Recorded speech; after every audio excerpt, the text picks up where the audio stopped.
This is Mike with AskTractorMike.com. We're going to show you a process today of how fluid gets added to the back tires of a tractor. If you purchase a new tractor and you don't put fluid in, you won't realize the full lift capacity of your tractor. And you also could be in danger. On the hills, having fluid in the tires keeps you down on the ground. And we're going to show you how all that process works today. And I like doing it this way. This person that owns this place has purchased a new tractor, and they've had this tire company come out and fluid the tires in the field.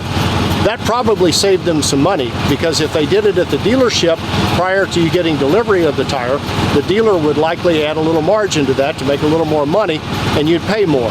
And the other thing I like about doing it here is this company does mobile tire repair, and you could use that on down the road. So you've established a relationship with them. Let's show you how this process works. And Jason here is from Wells Tire Supply in Springfield, Missouri. And Wells Tire does mobile ballast adding of fluid to the tires. And we're going to show you how that process works today, just so you kind of understand it. Jason, the substance that you're going to pump into these tires, tell us about it. It's methanol alcohol.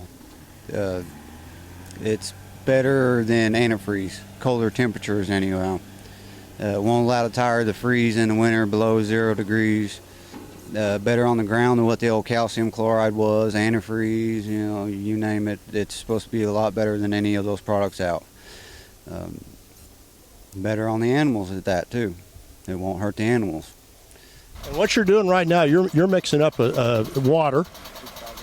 55 gallon drum of methanol and water. About 10 gallons of methanol and the rest water.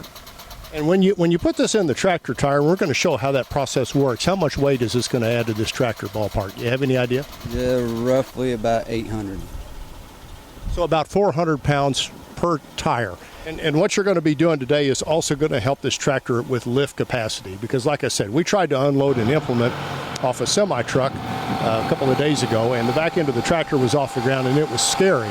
And had we had that weight, especially down low in the bottom of the tire, I think we'd have picked it right up. Oh yeah, at least half full you would have been able to pick them up and not worried about having the back end come off the ground or slamming the equipment on the ground trying to pick it up. And we're going to follow you through. You kind of lead us through and tell us what you're going to be doing today. For the first step, of course, is taking these barrels of the pure stuff and mixing it with water, and that's what you're doing now. Then when you get done with that, what happens? Well, I'll jack up one side of the tractor and let the air out of it, and then hook a hose to it and start pumping the fluid into it and get it to where it's about 3/4 of the way full of that liquid. And that process is kind of slow. Yeah, well, they say this old beauty runs about 34 gallons a minute, but I think it's a little slower than that. But You're putting it through a pretty small opening, and when you do that, you want the valve stem obviously at the top. Yep, you want the valve stem at the top so all the liquid will run to the bottoms. If you put it at the bottom and try to force it in there, you're not going to get it all in there. Approximately how many gallons is this going to hold? Do you have a rough idea? It's about 85 gallons, maybe 85 to 90 gallons of it. All right. And you've been doing this 11 years.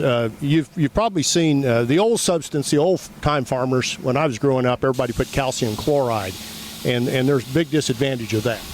Yes, if you get a leak in there, it starts eating away at the metal. Then you got to buy another wheel or have that wheel patched if it's patchable. But most generally, replacing that wheel, and that can cost anywhere from $200 to $600-700 depending on the size of the wheel. We're not going to talk about one thing that's coming, and that is a substance called beet juice, because neither one of us have had really any experience with it, but I hear a lot of people talking about it. Environmentally, it's supposed to be a little bit better. I don't know price-wise, just really don't know much about it. You know anything about beet juice? Not a whole lot, no. Other than it's good to put on the roads when it's frozen out. Other than that, not much. All right, after you get the fluid in the tires, you just put the valve stems back together and let the tractor down when you're done? No, you put the valve stems back in, and then I'll check the air pressure that's in it. And I generally, like on this size, I would put about 15 pounds of air in it. Larger tractors, 20 pounds. So you really don't change your air pressure with fluid or without fluid. And that brings up a point. I've said many times a lot of these tractors have too much air in them. I see tractors delivered with 30 pounds of air in them on the back, and that's now the front tires are a little different matter. but the back tires don't need much air in them. And one other thing I want to ask you about, this particular tractor has the tires set out as far as they can be set out. If a guy's thinking about doing that, do it before you fluid it. That'd be nice, because it's a heck of a job trying to push them tires back out with that fluid in there, because you're talking anywhere from, could be 350 to 450, 100 pounds if you're trying to move around. It ain't that easy. And you have to take the center disc out of it and change the placement of it and hold that tire up at the same time. It's not an easy job, especially a guy my size anyway. All right, Jason, thanks so much. I've been speaking with Jason from Wells Tire in Springfield, Missouri about fluiding tires.